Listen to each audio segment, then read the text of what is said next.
Chapter 7 The River. Robo-Steve led Dave down the passageway, the two of them heading deeper into the cave system. "Did you get down here through the dark portal as well?" Dave asked the robot. "I don't know what a dark portal is, I'm afraid," said Robo-Steve. The cave passageways they were traveling through were normal, boring caves. The only thing unusual about them was that somehow Dave could see in them, even though there was no source of light. He didn't even have to put any torches down. There was no ore in the walls either, or lava, just plain stone walls.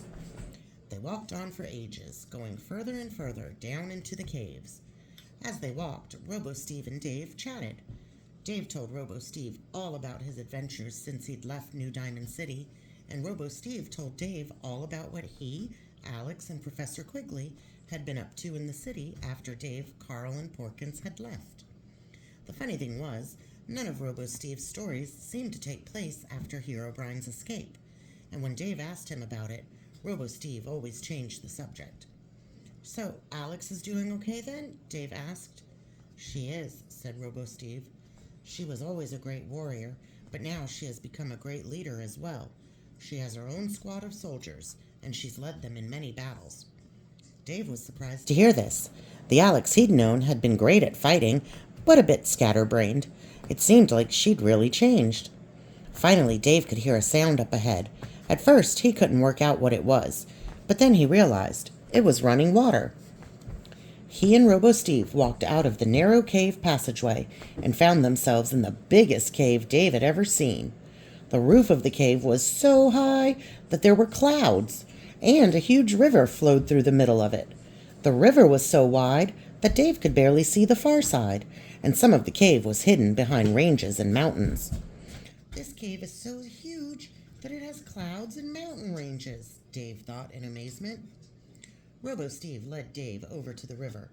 On the riverbank was a figure in a hooded black cloak, standing next to a long wooden ship. "This is the oarsman," Robo-Steve whispered to Dave. "We must pay his price if we want him to bring us down the river." "Right," said Dave. "What's his price?" 10 emeralds, said Robo-Steve. "Oh," said Dave. "I thought he was going to want our souls or something weird like that." The oarsman's face was completely covered in shadow by his hood. As Dave and Robo-Steve approached, he held out a black-gloved hand. Dave took 10 emeralds from his bag and gave them to the oarsman. The oarsman nodded, then pointed towards his boat, which was lying on the ground. "He wants us to help him get his boat in the water," said Robo-Steve. "How do you know that?" Dave asked. "Because I can hear him speak," said Robo-Steve. Dave didn't know what Robo-Steve meant. He hadn't heard the oarsman make a single sound. Dave and Robo-Steve lifted the boat and brought it over to the side of the riverbank. "What should we do now?" Dave asked Robo-Steve. "If we drop it in the river, it'll just float away." The water in the river was moving incredibly fast. Robo-Steve looked at the oarsman. As far as Dave could hear, the oarsman wasn't saying anything, but Robo-Steve seemed to be listening anyway. "The oarsman says the boat will be fine," Robo-Steve said finally. "How come you can hear him, but I can't?" Dave asked. Robo-Steve smiled sadly. "Let's drop the boat in the water," he said. "On 3. 1, 2, 3. Robo-Steve and Dave both let go of the boat at the same time. It landed in the water, but instead of being carried away by the current, it just stayed where it was. The three of them climbed into the boat, Robo-Steve and Dave in the front and the oarsman in the back. He pulled out a long black oar from his cloak, then used it to push their boat away from the shore. Immediately, the current took hold of the boat, and they were swept down the huge river at an incredible speed. The oarsman used his oar to steer, making sure they didn't bash into any rocks. As their voyage down the river began, Dave was clinging onto the side of the boat for dear life, terrified that he would fall out. But as the journey continued, he began to calm down and relax. The oarsman seemed to know what he was doing, effortlessly steering them through the current. After what seemed like a few hours, they came around a corner, and Dave could see grassy fields on the far shore. There were figures roaming about on the grass, too. There were figures roaming about on the grass, too small for Dave to see properly, as well as flowers, all the colors of the rainbow. The whole area seemed to be bright and sunny too, even though they were still inside the cave. "What is that place?" Dave asked Robo-Steve. "I shouldn't tell you too much," said Robo-Steve.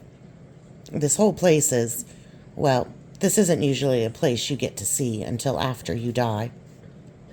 Dave felt a sharp pain in his heart.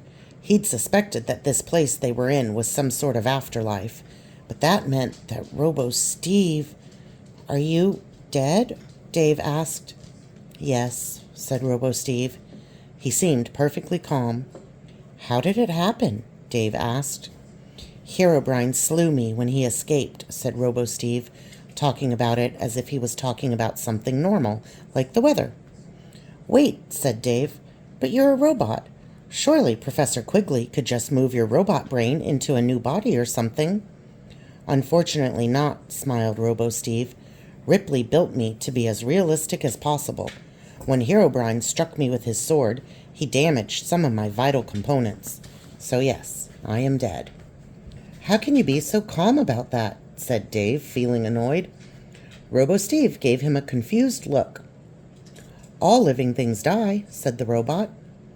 "That is a fact of life. The fact that I could die is actually a source of comfort for me, as it shows that I was a proper living thing, not just a machine." "Listen," said Dave, "when I rescue Carl and Spidroth, I'm taking you out of here too. Then we'll all get revenge on Herobrine together." Robo-Steve was about to say something, but suddenly the air was full of high-pitched shrieks. Dave looked up and saw a sight that filled him with horror. Hundreds of phantoms swooping down through the air towards their boat.